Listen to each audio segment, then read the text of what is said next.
Avivamento da Rua Azusa. Há mais de 100 anos, em uma rua esquecida de Los Angeles, algo aconteceu que mudaria o rumo da fé cristã moderna. Não foi um evento planejado, nem uma cruzada com palco e microfones. Foi o som de orações anônimas e o início de um fogo que atravessaria continentes. Este documentário conta a história real do avivamento da Rua Azusa, o movimento que deu origem ao pentecostalismo moderno e impactou mais de 600 milhões de pessoas em todo o mundo. Aqui, você vai conhecer os rostos e as vozes que estavam lá. William Seymour, o homem que orava escondendo o rosto em uma caixa. Lucy Farrell, a mulher cuja oração incendiou uma cidade. Frank Bartleman, o repórter que transformou o avivamento em palavra escrita. E muitos outros que viveram o que chamaram de o retorno do Pentecostes. Esta é a história de um avivamento que começou no chão de um estábulo e terminou alcançando o coração do mundo. No fim do século XIX, igrejas inteiras estavam secas. Pregações sonoras, coros ensaiados, mas corações vazios. Em cidades e vilas, homens e mulheres começaram a buscar mais do que religião. Buscavam o próprio Deus. Chamavam isso de vida de santidade. Reuniões simples, campos de palha, lágrimas e arrependimento. Foi nesse ambiente que o Espírito começou a sussurrar: "Eu farei de novo." Em 1904, no país de Gales, a promessa ganhou voz. Um jovem mineiro, Evan Roberts, orava horas por dia e pregava uma mensagem curta: arrepende-te, confessa, obedece e recebe o Espírito. Evan Roberts, 1878-1951, nasceu em Lover, no sul de Gales. Trabalhava em minas de carvão desde os 12 anos. Passava madrugadas em oração pedindo: "Senhor, dobra-me." Sua obediência simples se tornou o estopim de um dos maiores avivamentos da história moderna, o Avivamento Galês de 1904-1905, que alcançou mais de 100 mil conversões e transformou uma nação inteira. A nação foi tomada por cânticos espontâneos e reconciliações. Jornais chamavam de "o povo que canta nas minas." Do outro lado do Atlântico, um repórter e intercessor chamado Frank Bartleman leu sobre aquilo e escreveu para Roberts pedindo oração. Ele registrou: "Ligamo-nos ao que Deus está fazendo em Gales." Frank Bartleman, 1871-1936, foi jornalista e pregador leigo nascido na Filadélfia. Envolvido no movimento de santidade, vivia em pobreza, mas com grande zelo espiritual. Seus diários se tornaram a principal fonte histórica do avivamento de Azusa Street. Foi ele que conectou, em oração e cartas, o avivamento galês ao que Deus estava prestes a fazer em Los Angeles. Assim, o vento de Gales começou a soprar em direção a Los Angeles. Na América, o país ainda carregava feridas da escravidão. Linhas de cor dividiam igrejas, escolas e até bancos de trem.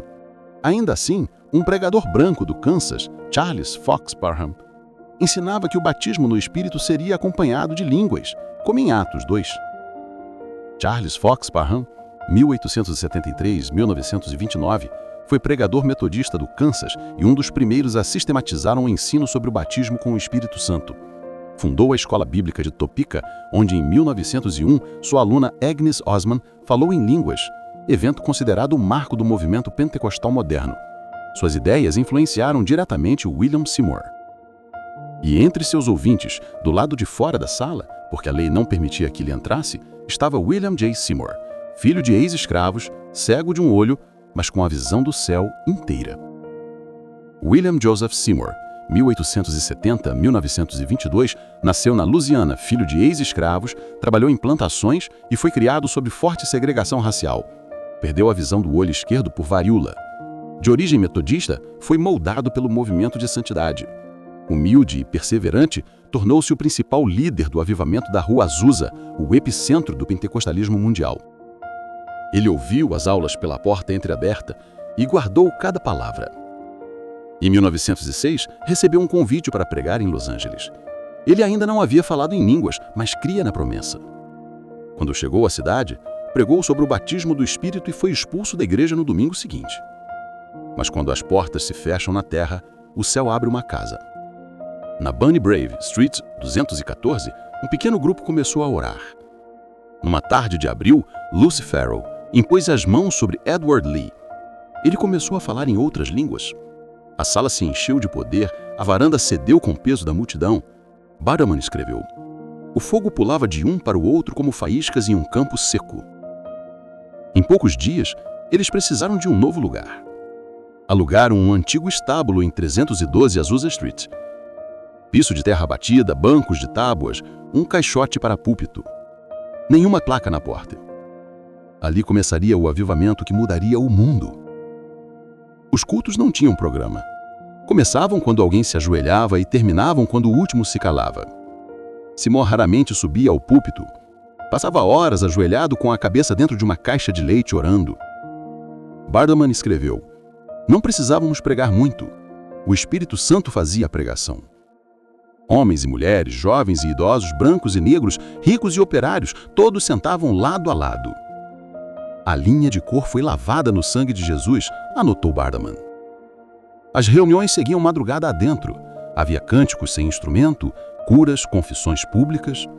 O Los Angeles Times zombou, uma estranha babel de línguas. Mas Seymour respondeu em seu jornal: quando o Espírito Santo vem, ele traz uma revolução de amor e unidade. O jornal era o The Apostolic Faith, impresso pela própria missão. Em setembro de 1906, a primeira edição circulou com 50 mil exemplares enviados gratuitamente para o mundo inteiro. A manchete dizia: o Senhor enviou o antigo Pentecostes de volta e Ele quer que seu povo receba do mesmo jeito. Mulheres tiveram papel central. Jenny Avon Moore, futura esposa de Seymour, liderava os louvores. Florence Crawford editava o jornal e fundaria uma missão em Portland. Lucy Farrell continuava orando até ver o Espírito descer. Jenny Avon Moore, 1872-1936, foi uma das vozes mais marcantes do avivamento. Disse que aprendeu a tocar pião de forma sobrenatural, sob o poder do Espírito. Casou-se com Seymour em 1908 e liderou a missão até sua morte, mantendo viva a chama mesmo após o declínio. Florence Crawford, 1872-1936, foi convertida em Azusa e logo se tornou uma das principais organizadoras do trabalho.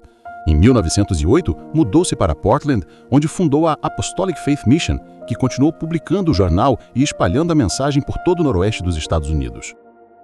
Em Azusa, as barreiras caíam. Havia noites em que o prédio tremia de oração. Alguns vizinhos juravam ver uma luz pairando sobre o telhado. A polícia chegou a ser chamada achando que o galpão pegava fogo, mas não era incêndio, era glória. O Apostolic Faith relatava: pessoas vêm de todas as partes e voltam cheias do poder de Deus. Dali o fogo começou a viajar. Visitantes se tornaram mensageiros. Missionários embarcaram de volta para seus países com a chama de Azusa no coração. O jornal publicava cartas da Índia, da Noruega, da África do Sul. Missionários de todas as partes do mundo estão recebendo o Pentecostes e saindo cheios do poder de Deus, dizia a edição de novembro de 1906. Entre esses visitantes estava Charles Harrison Mason, pastor do Mississippi. Em Azusa, ele foi batizado com o Espírito e, ao retornar ao Sul, reorganizou sua denominação. Charles Harrison Mason, 1866-1961, era filho de ex-escravos libertos. Pregador metodista do Mississippi, fundou a Church of God in Christ.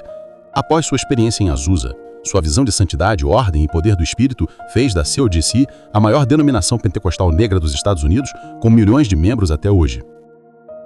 Nascia a Church of God in Christ, a COGC, que se tornaria a maior igreja pentecostal negra dos Estados Unidos.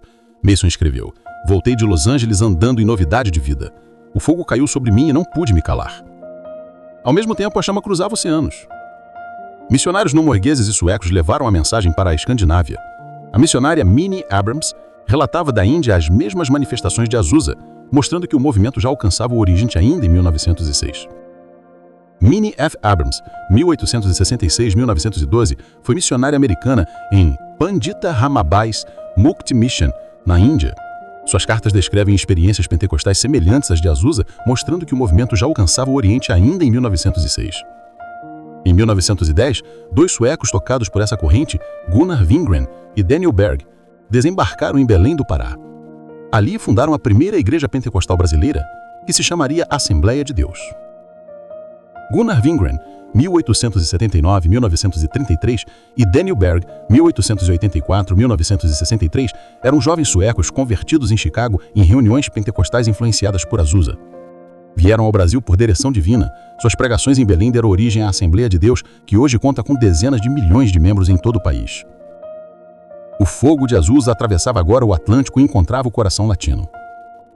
A partir dali, o movimento multiplicou-se. Church of God in Christ, Assemblies of God, Pentecostal Wholeness, Foursquare Gospel. Cada uma levando um fragmento daquela centelha. Mas o galpão original começou a esvaziar. Disputas doutrinárias, críticas raciais, o afastamento de antigos companheiros, tudo isso enfraqueceu a missão. Seymour e Jenny continuaram reunindo poucos fiéis até 1922. Em uma de suas cartas ele escreveu: "Muitos querem o poder, mas poucos querem pagar o preço da humildade." Ele morreu sem riquezas, mas o que deixou alcançou o planeta. O prédio seria demolido em 1931, mas não há demolição para o que Deus constrói no invisível. Hoje, no endereço 312 Azusa Street, há um estacionamento. Mas se você parar e fechar os olhos, quase dá para ouvir um coro distante. Aquilo que começou com alguns joelhos dobrados continua vivo em milhões de vozes. Das favelas do Brasil às aldeias africanas. Das igrejas subterrâneas da Ásia aos estádios lotados da Nigéria, o mesmo espírito ainda sopra. Pesquisas apontam mais de 600 milhões de cristãos pentecostais e carismáticos no mundo. É o maior movimento espiritual contínuo da história moderna. Mas os números são apenas consequência. O verdadeiro legado de Azusa é o que Seymour viveu de joelhos: humildade, unidade e arrependimento. Bartelmann escreveu: "A profundidade de qualquer avivamento será determinada exatamente pela profundidade do arrependimento que o produziu. Foi o arrependimento que abriu as portas para o fogo, e é o arrependimento que o mantém aceso." Antes de Los Angeles, o vento já soprava na Grã-Bretanha. O avivamento do país de Gales preparou o terreno para o que viria.